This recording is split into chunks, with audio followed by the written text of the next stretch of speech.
देखो, दर्शन में जो व्यक्ति है वो तार्किक तो है ही, वरना दार्शनिक हो नहीं सकता। ध्यान रखना है, अंतिम सत्ता से जुड़ने के 3 तरीके माने जाते हैं, या 4 मान लीजिए।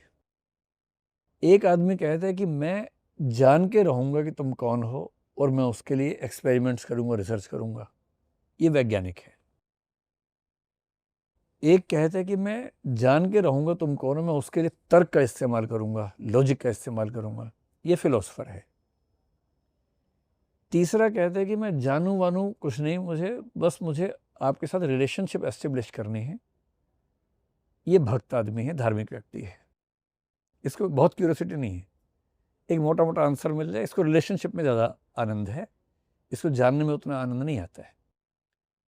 चौथा कह रहा है कि मैं तुम्हें कंट्रोल करना चाहता हूं, ये जादूगर है, जादूगर आदमी। जादू इस कोशिश में पैदा होता है कि मैं कंट्रोल कर लूं। धर्म इस इच्छा से पैदा होता है कि मैं उसको अपने पक्ष में कर लूं, मना लूं, प्रभावित कर लूं, पूजा करूं, प्रार्थना करूं, ताकि वो मुझसे नाराज ना हो। वैज्ञानिक रिसर्च कर करके जानना चाहता है और दार्शनिक लॉजिक अप्लाई करके जानना चाहता है।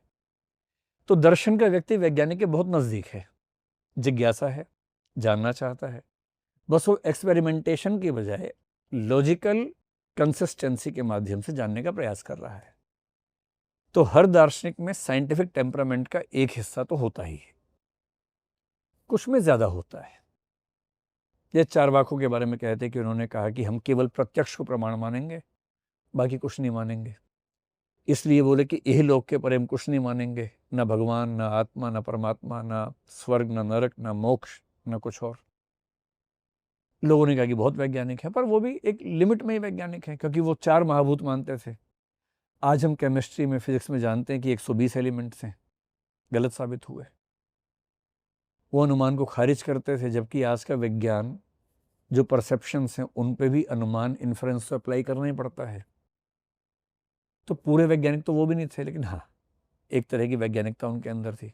बुद्ध में है, बुद्ध ने साफ कहा कि इस पृथ्वी के बाहर के प्रश्नों को हम अव्याकृत मानते ही नहीं, यानी उसको हम व्याकरण की लैंग्वेज में नहीं डिस्कस करेंगे।